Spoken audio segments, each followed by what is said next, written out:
Bizarre Brain Comics.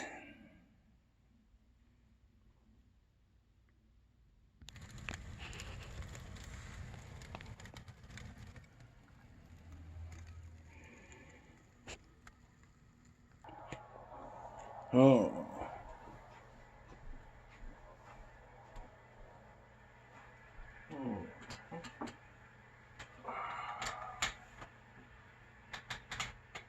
Good evening.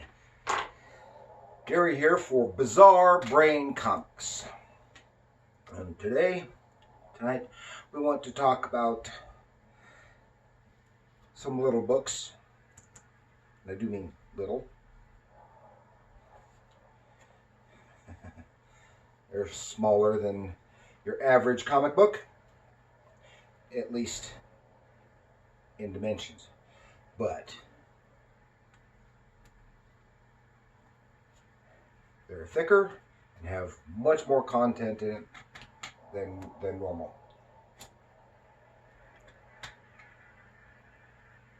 I want to talk to you about Gold Key's Mystery Comics Digest.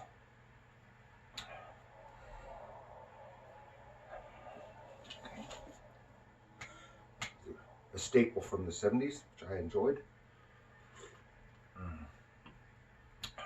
My key, and consult the big book of knowledge.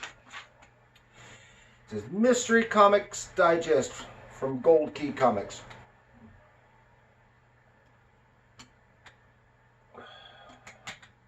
There were a total of 26 issues, and it was published quarterly. And they were primarily reprint stories from 3 Gold Key regular titles: Ripleys Believe It or Not, Boris Karloff's Tales of Mystery, and The Twighlight Zone. Aside from reprint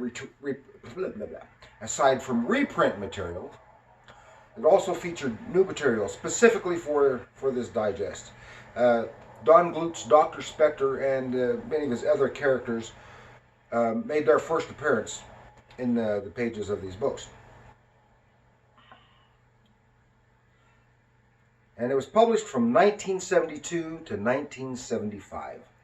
And since the creators, unfortunately, were uncredited, I'm unable to find out who most of them were, especially the writers. But Don Glut for sure, probably Gaylord Dubois, maybe someone like Joe Gill. I don't know who else. Probably some writers that are better known for at the other publishers. And many artists such as Jesse Santos, Dan Spiegel, Jose Delbo, and Frank Boll were a lot of the artists, plus others. They each had nice painted covers. This is from The Twighlight Zone, Boris Karloff, and Ripley's Believe It or Not. These were licensed properties. Of course, the Twighlight Zone stories were very similar to the stories that you normally see in the Twilight Zone. Science fiction and just weird stuff with some kind of unusual ending. Boris Karloff. In fact, it was in this title that I was first introduced to Boris Karloff. When I was a kid, I didn't know who he was. It was still several years before I ever got to see him in Frankenstein. And he was the first and best Frankenstein monster.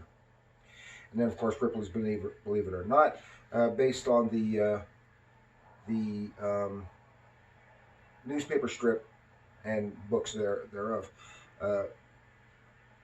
which were greatly researched.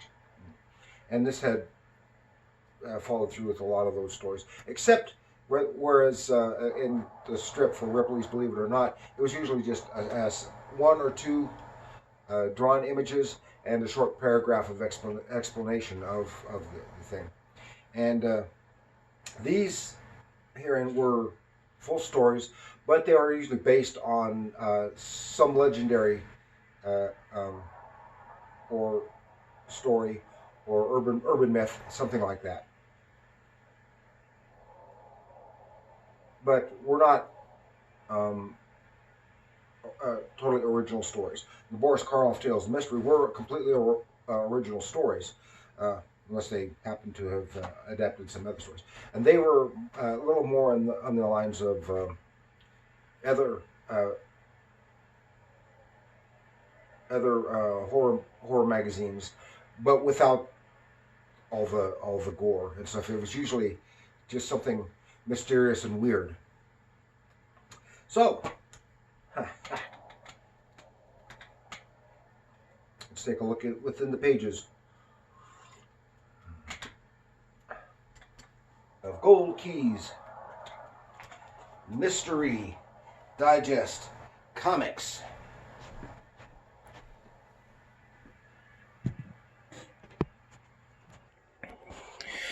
Yes, Mystery Comics Digest.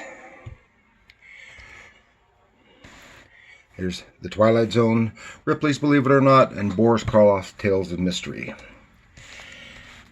And then along with them, I have some others here. They published 26 issues. I have 9 of them. And most of these I got when I was a kid. Of course, it was because you get more reading for your pennies.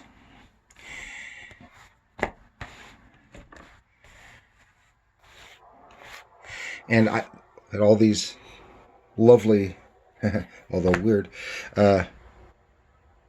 painted covers.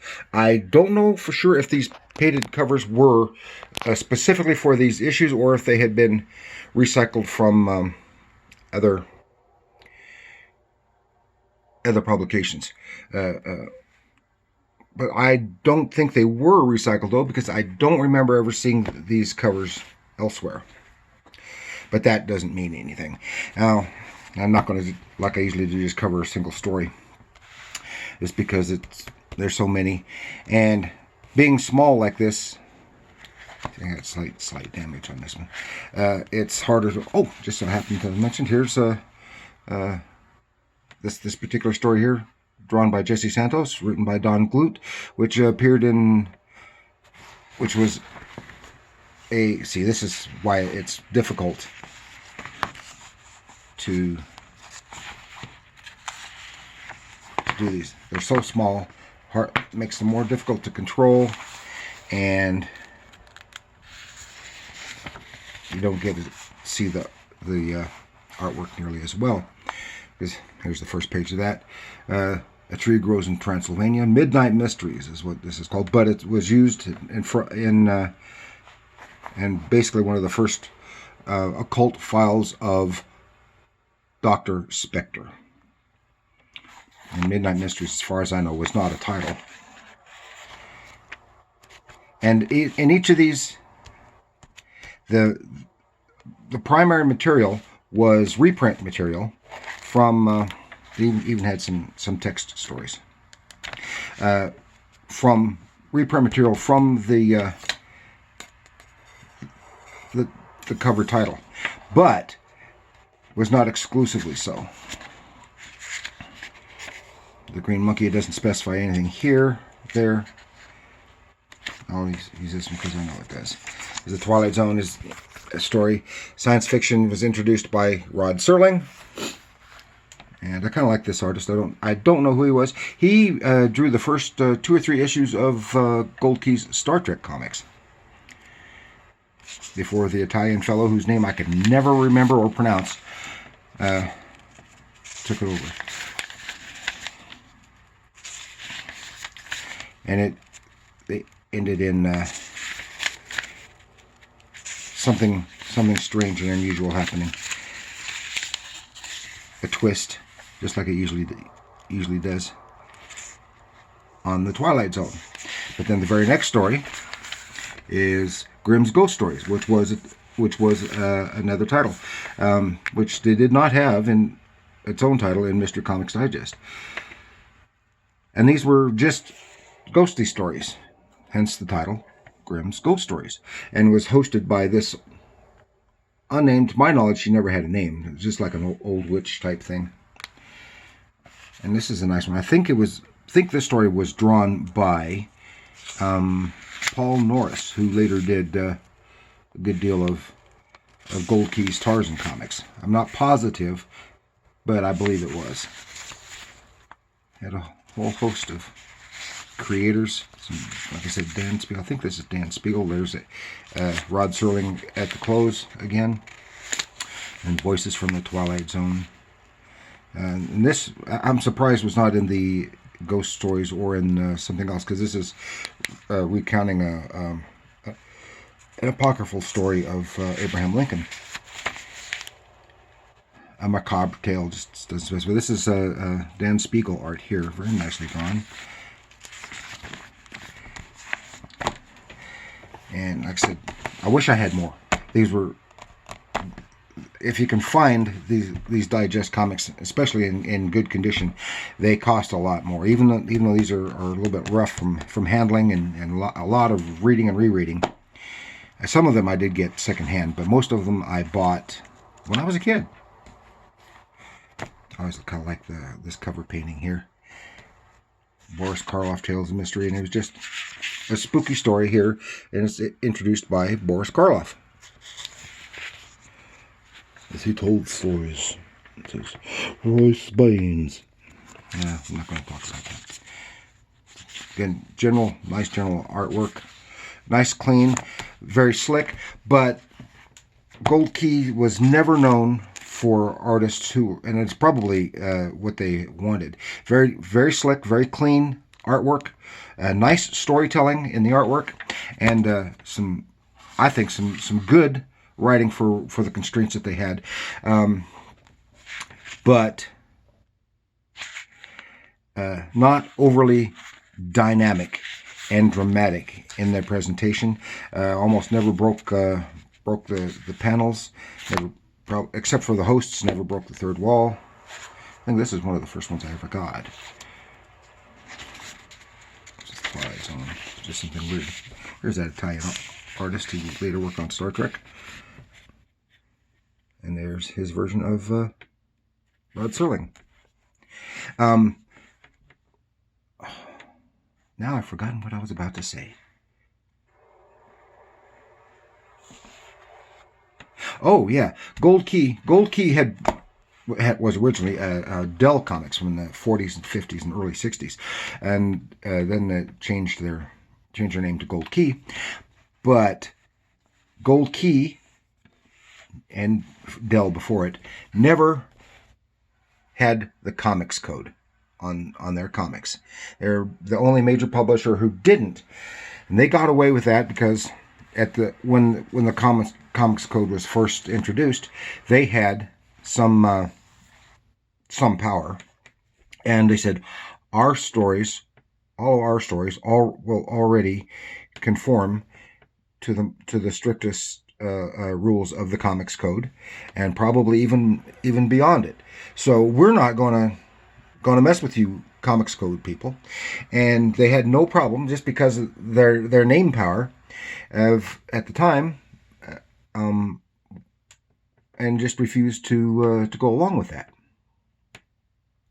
I don't think they had any problem with it.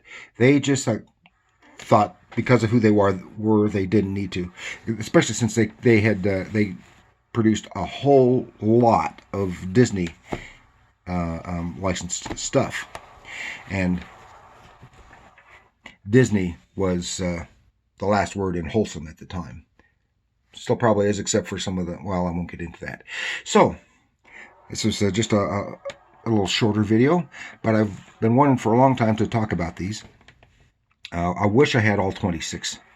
And I always keep my eye open for them if they're not too expensive. And yes, this could have been part of my Halloween series. I chose not to do it that way. Because it's not quite Halloween-y, but it's close. It's in the same vein. Vein. Yes. So I hope you enjoyed it. Keep your eye out for them if you find some of these, even if it's the full-sized 32-page comics. Oh, this is one of my favorite, Iron Man #1. This was always a favorite story of mine about a robot. Kind of reminiscent of Otto Binder's iRobot story. So that's all I wanted to say. Please like, share, subscribe. Share it with your other comic book friends and comic history people. And I hope you enjoyed it. I always enjoy these books. And remember, comics are art.